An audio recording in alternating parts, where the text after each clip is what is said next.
So hello friends, welcome to my new video. So today in this video, I will discuss with you all about a very important topic that you all should know. So I'm telling about Agril-Robertson pupil.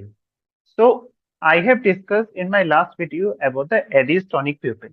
So most of you get confused about in between these two terms that what is Eddy-Stonic pupil and what is Agril-Robertson pupil. So it's my duty to clear your confusion. So that is why I'm making this video. So let's start, right? So here, the Agril-Robertson pupil is a condition where the pupils are small and irregular in shape. So the most common feature of this condition is called as light near dissociation. In my last video also in Eddy-Stonic pupil, I told you about the light near dissociation is a key feature of Eddy-Stonic pupil. I'm telling this thing about Agril-Robertson pupil also. But where is the difference? That we will discuss today. So here, what is light near dissociation? This means that the pupil do not constrict when exposed to bright light, but they do constrict when the person focuses on a near object. So this unusual behavior is primarily associated with neurosyphilis. So it is a very late stage complication of syphilis that affect the nervous system.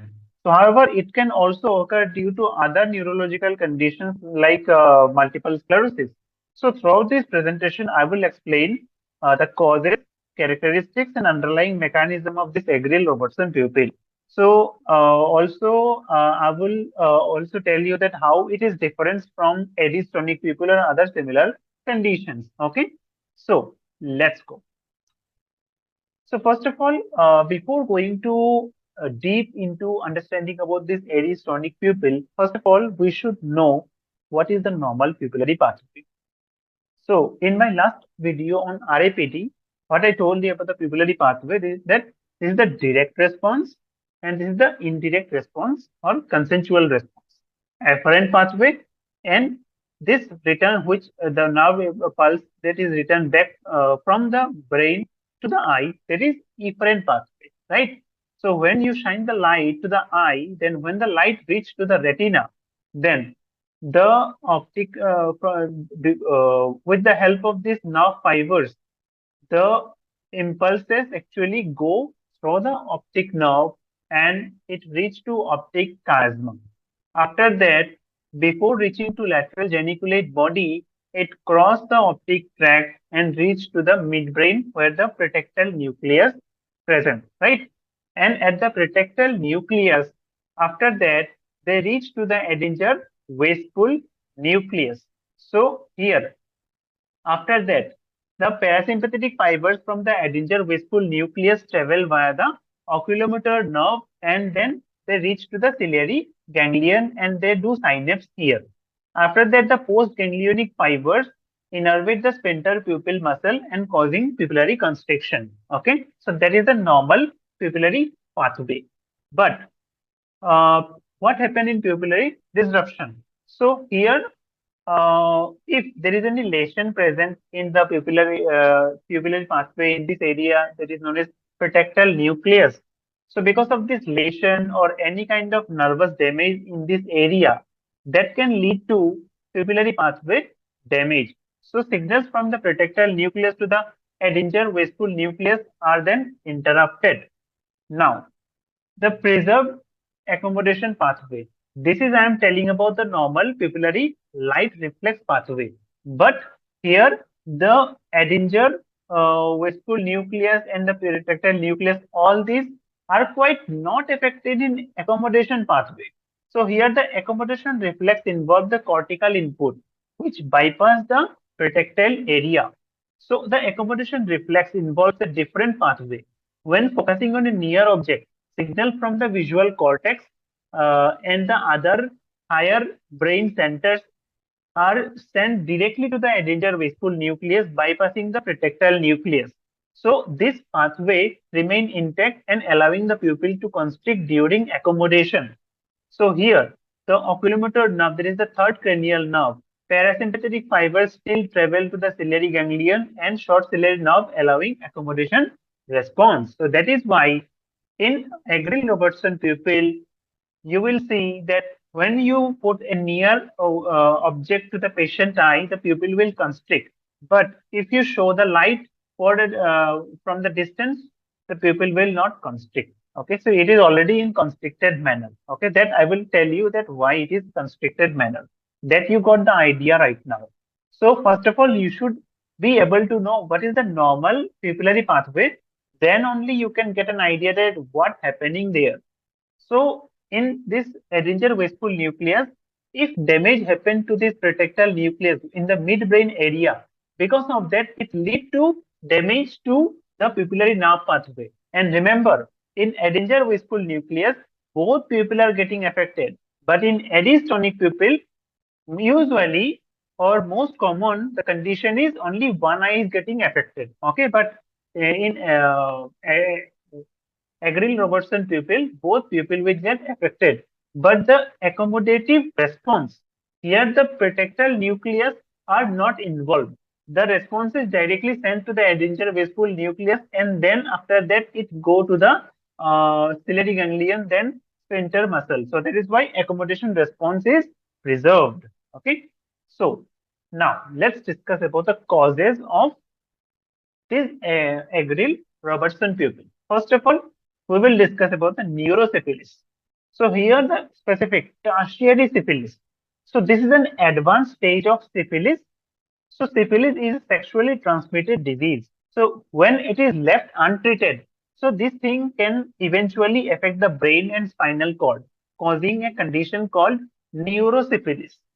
One of the signs of neurosyphilis is Agril Robertson pupil, where the pupil do not react to light but do constrict when focusing on something close.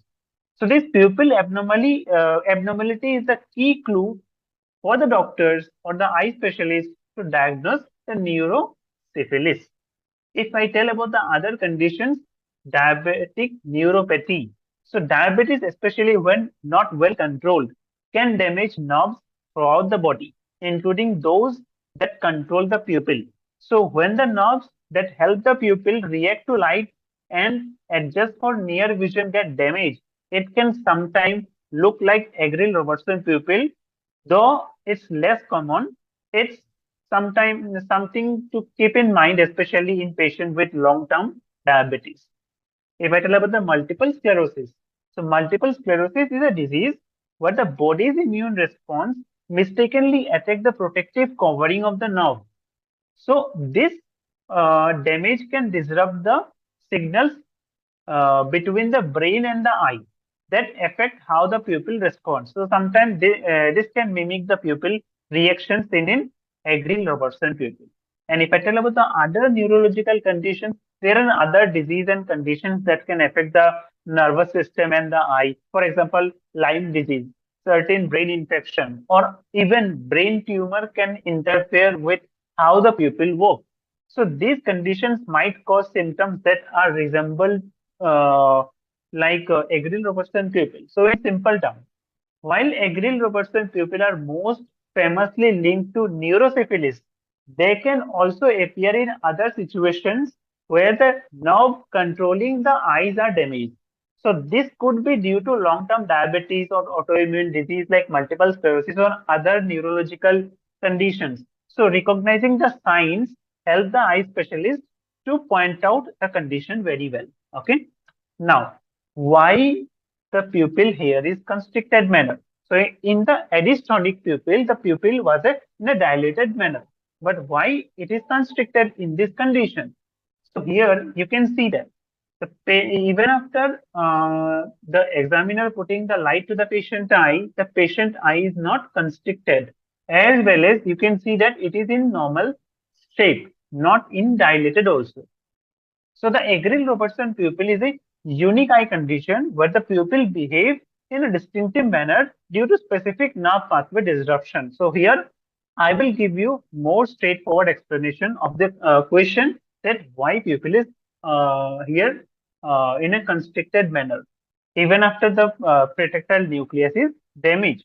So here what happened in normal eye? What I told you, when light hit the eye, signal travel from the retina through the optic nerve, and this signal go to a part of the brain called protectal nucleus. And from there, the signal moves to the Edinger vesicle nucleus, which then sends signal via the oculomotor nerve to make the pupil constrict. And if I tell about the near response or accommodation, when you focus on something close, signal go from the retina to the visual cortex in the brain. The visual cortex send signal directly to the Edinger vesicle nucleus. So pupil constrict to help you to see things up close. Now, what is going wrong in the Agril-Robertson pupil? So damage to the pupil pretectal area. So the pretectal nucleus get damaged usually due to conditions like neurosyphilis. So this damage interrupt the pathway that help the pupil respond to light. Now, preserve accommodation response. I told you earlier also, the pathway for focusing on near object that is known as accommodation is different, and it bypasses the damage in the pretectal nucleus. So this pathway remain intact. So the pupil can still constrict when you look at something close. Now, why are the pupil small, not dilated, like edystonic pupil? Now here, the Edinger vesicle nucleus still it still have some control over the pupil, keeping them slightly constricted even without light. Even after the pretectal nucleus is damaged, there is some ability of the Edinger vesicle nucleus to keep the pupil in a constricted manner. Now the sympathetic system, which dilate the pupil, does not get strong enough signal to take over because the damage is happening in an overall way. So that is why the sympathetic nerve was also getting damaged. So because of that, it do not get strong. So that is why it is not in a dilated manner. It is remain in a normal or a quite constricted manner. So here, if I tell in simple terms, normal pupillary response, pupil constrict when it is exposed to light and also when focusing on something close. In Agril-Robertson pupil, pupil don't respond to light because the pathway through the pretectal nucleus is damaged. Now, pupil still constrict when looking at something close because that pathway bypass the damaged area. So, this result is the classic sign of Agril-Robertson pupil. Small, irregular pupil that don't react to light but do constrict for near vision. So this condition is often associated with neurosyphilis, but can also occur with other neurological conditions as well. Now, if I compare this Agril-Robertson pupil with Eddystonic pupil, what will be the answer for that? So here, first, listen properly. I'm comparing these two now because it is quite most confusing between you all, right? So both Agril-Robertson pupil and Eddystonic pupil are conditions that affect how the pupil respond to light and focusing on accommodation, looking at near object. Although they can seem similar at first glance, they are quite different in their causes, characteristics, and the part of the nervous system they affect. Here a deeper look I'm giving you all. First, I'm telling about the Agril-Robertson pupil. Agril-Robertson pupil, the key features or characteristics are small irregular pupil. Pupils are usually small in a meiotic manner and may not be perfectly round. And also you will see light near dissociation that you will also see in Eddystonic pupil. But here you will see pupil in a constricted manner. I told you earlier also what is light near dissociation, that pupils do not react to light, but they do constrict when focusing on a near object. I told you about the causes of this Agril-Robertson pupil. The most common cause, neurosyphilis. Other causes like multiple sclerosis, I also told you, right? I also told you about the pathophysiology, where damage to the pretectal area happen in the Agril-Robertson pupil. So the pretectal area is in the midbrain, which is crucial for light reflex pathway or pupillary pathway. If it gets damaged, this means the signal that tells the pupil to constrict in response to light is interrupted. But even after the Edinger vesicle nucleus has little ability to make the pupil constrict, so that is why pupil in constricted manner. And the sympathetic pathway is also getting damaged because of the neurosyphilis. So sympathetic pathway is not that much stronger that it can make the radial muscle to constrict and pupil can dilate. So that is why pupil in a constricted manner.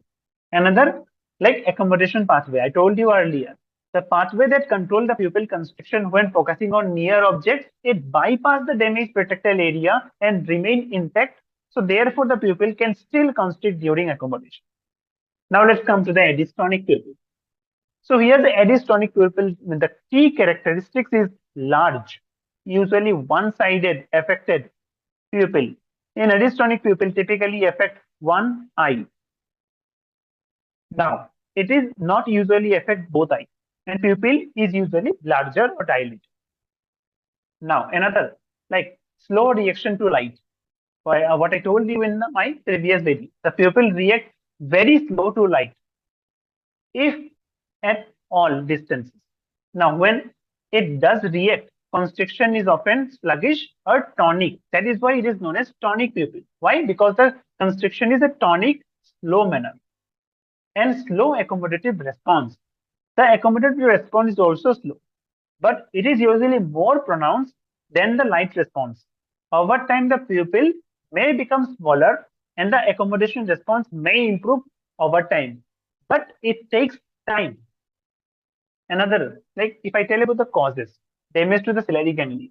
The main cause is thought to be damage to the ciliary ganglion of the postganglionic parasympathetic fibers that innervate the pupil and the ciliary body. This damage often due to viral infection. And also I told you about the Eddy syndrome. Now, another pathophysiology, I told you earlier in my last video on edystonic pupil. Lesion in the parasympathetic pathway. So the damage is often in the ciliary ganglion, and after the damage, when nerve fiber try to regenerate, then it regenerates in a mixed matchup mistaken form. So that is why the abnormal reaction that you see, right? In Agril-Robertson pupil, pupil are small, irregular. But in edystonic pupil, pupil R is larger and may appear more dilated manner. In Agril-Robertson pupil, you will see no reaction to light, but the light near dissociation is present. In edystonic pupil, sluggish or no reaction to light is there.